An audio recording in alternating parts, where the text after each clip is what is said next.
बच्चों, half yearly exam के दृष्टि से नमक कहानी एक बहुत ही महत्वपूर्ण कहानी है। यह कहानी भारत, पाकिस्तान और बांग्लादेश के विभाजन को केंद्र बिंदु में रख कर के लिखी गई कहानी है। इसकी लेखिका हैं रज़िया सज्जाद ज़हीर। बच्चों, इस पाठ को पढ़ने से पहले आइए हम सभी लेखिका का एक संक्षिप्त परिचय पढ़ते हैं। लेखिका रज़िया सज्जाद ज़हीर का जन्म 15 फरवरी 1917 में अजमेर, राजस्थान में हुआ था। उनकी प्रमुख रचनाएं जर्द गुलाब, यह एक उर्दू कहानी संग्रह है और उन्हें विभिन्न पुरस्कार प्राप्त हुए थे। वे पुरस्कार एवं सम्मान इस प्रकार हैं: सोवियत भूमि नेहरू पुरस्कार, उर्दू अकादमी पुरस्कार, अखिल भारतीय लेखिका संघ पुरस्कार उनको प्रदान किया गया है। लेखिका का निधन 18 दिसंबर सन 1779 ईस्वी में हुआ था।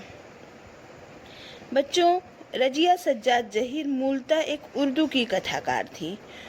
उन्होंने मात्र बीए तक की शिक्षा और घर पर ही रहकर प्राप्त की थी।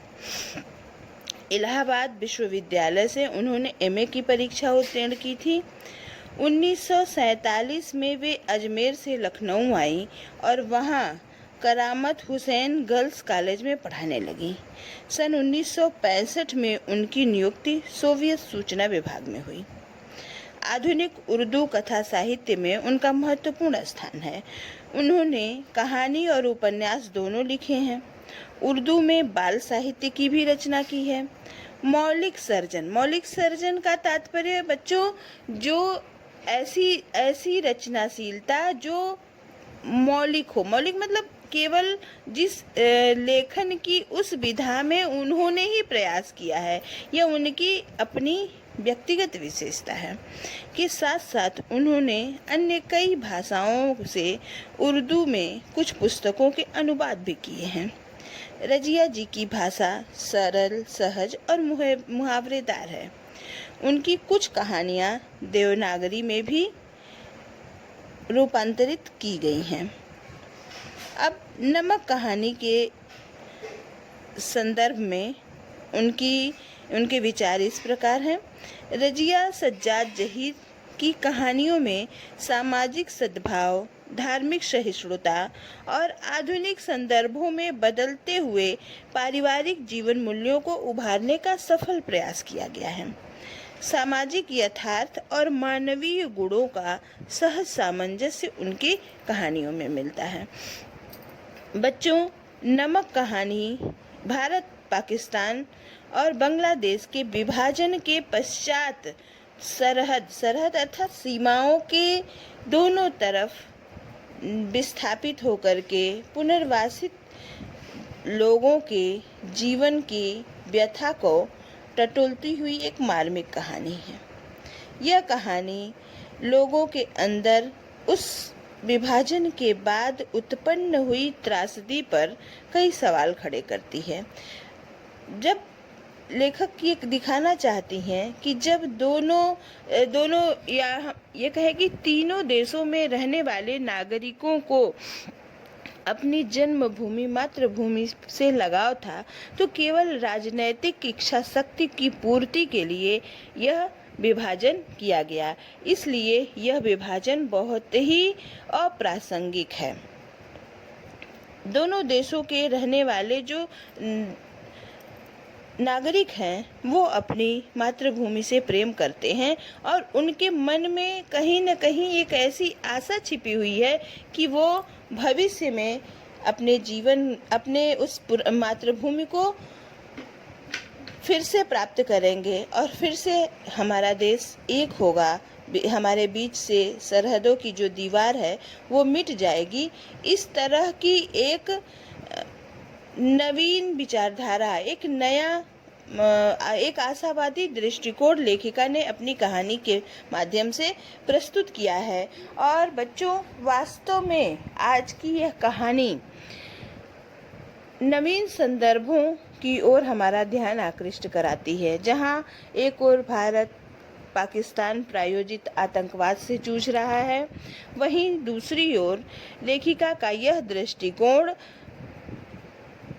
हमारे समक्ष समूची समस्याओं के समाधान के रूप में प्रस्तुत करती है। आइए हम सब पढ़ते हैं रजिया सज्जाद जहीर द्वारा लिखी गई कहानी नमक। नमक कहानी यहाँ से प्रारंभ होती है। उन सिख बीबी को देखकर साफिया हैरान रह गई थी। किस कदर वह उसकी माँ से मिलती थी। वही भारी भरकम जिस्म, छोटी छोटी चमकदार आंखें, जिसमें नेकी, मोहब्बत और रहमदिली की रोशनी जगमगाया करती थी। चेहरा जैसे कोई खुली हुई किताब, वैसा ही सफ़ेद बारीक मलमल का दुपट्टा जैसा उसकी अम्मा मुहर्रम में ओढ़ा करती थी।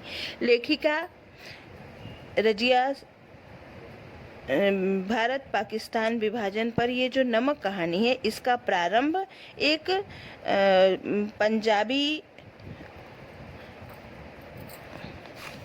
पंजाबी उत्सव से होता है, जिसमें साफिया उस उत्सव में एक गुरुद्वारे में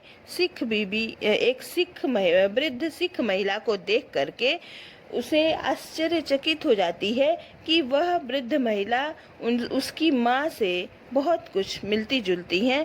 तो लेखिका का ध्यान उस वृद्ध महिला की ओर केंद्रित हो जाता है और वह कहती है कि उन सिख बीवी को देखकर के साफिया हैरान रह गई थी, किस कदर वह उसकी माँ से मिलती थी। यानी उस वृद्ध महिला को देख करके साफिया को यह एहसास होता है कि जो जैसे मानो वो उसकी माँ साक्षात खड़ी हो उसकी आंखों के सामने।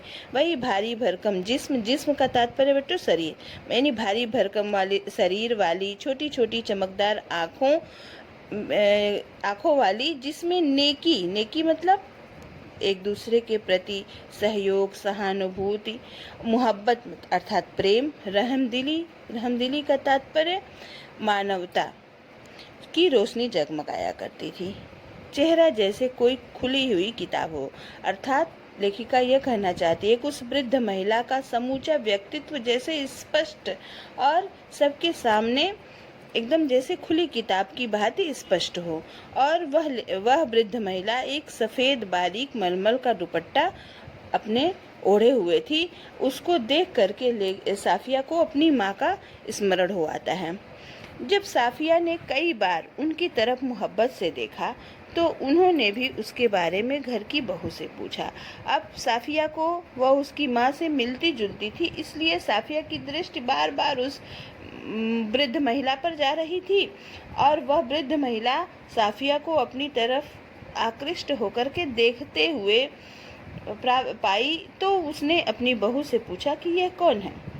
उन्हें बताया गया कि ये मुसलमान हैं, कल ही सुबह लाहौर जा रही हैं अपने भाइयों से मिलने, जिन्हें इन्होंने कई सालों से नहीं देखा है। लाहौर का नाम सुनकर वे उठकर साफिया के पास आ बैठी और उसे बताने लगी कि उनका लाहौर कितना प्यारा शहर है, वहाँ के लोग कैसे खूबसूरत होते हैं, उम्दा खाने और नफीस कपड़ों के शौकीन, सैर सपाटे के रसिया और जिंदा दिली की तस्वीर। अब वह वृद्ध महिला आज़ादी के पहले के उन दिनों का स्मरण करके लाहौर की विशेषताओं को स्मरण करने लगती हैं और बताती हैं कि उन लाहौर के लोग बहुत ही सुंदर होते हैं, उम्दा मतलब अच्छी किस्म के खाने के शौकीन, खाने और कपड़ों के शौकीन, और सैर सपाटे के रसिया अर्थात सैर करने में उनकी अच्छी खासी रुचि होती है, और लाहौर के लोग जिंदा दिल होते हैं। कीर्तन होता रहा, वे आहिस्ता आहिस्ता बातें करती रहीं। साफिया ने दो एक बार बीच में पूछा भी, माता जी आपको तो यहाँ आए बहुत साल हो गए होंगे। हाँ बेटी, जब हिंदुस्तान बना था तभी आए थे। वैसे तो अब यहाँ भी हमारी कोठी है, बिजनेस है, सब ठीक ही है, पर लाहौर बहुत याद आता है। हमारा वतन तो जी लाहौर ही है। यानी वह वृद्ध महिला आज भी लाहौर को ही अपना वतन कहती है। कहती यद्यपि कि यहाँ हमने बहुत सारी संपत्ति अर्जित कर ली है, बिजनेस है, मकान है, परंतु हमारी मातृभूमि तो लाहौर ही है। फिर पलकों के कुछ सितारे टूटकर दुधिया आंचल में समा जाते हैं। यानी पलकों से कुछ सितारे, अर्थात वह अपने मातृभूमि को स्मरण करके रोने लगती हैं। उनकी आंखों से कुछ बूंद अश्रु निकल पड़ते हैं, जिसे वो अपने सफ़ेद आंचल से पोंछ लेती हैं। बात आगे चल पड़ती है, मगर घूम फिर कर फिर वही उसी जगह आ जाती है, साडा लाहौर। यानी वह वृद्ध महिला अपने बीते हुए दिनों को स्मरण करके हुए ढेर सारी बातें साफिया से साझा करती है, परंतु घूम फिर करके वह एक ही बात पर केंद्रित होती हैं, साडा लाहौर, अर्थात मेरा लाहौर या अपना लाहौर। यानी उन्हें अपनी मातृभूमि, अपना घर और अपने लाहौर की यादें उनके मानस पटल पर सजीव अंकित हो जाती हैं। कीर्तन कोई 11 बजे खत्म हुआ। जब वे प्रसाद हाथ में लिए उठने लगी और साफिया के सलाम के जवाब में दुआएं देती हुई रुखसत हुई, तब साफिया ने धीमे से पूछा, आप लाहौर से कोई सौगात मंगाना चाहें तो मुझे हुक्म दीजिए। साफिया जब उनसे विदा होने लगी तो उसने पूछा कि यदि आप लाहौर से कुछ उपहार मंगाना चाहती हों तो आप मुझे हुक्म दीजिए। वे दरवाजे से खड़ी थी, हिचकिचाकर बहुत ही आहिस्ता अर्थात धीरे से बोली, अगर ला सको तो थोड़ा सा लाहौरी नमक ले आना।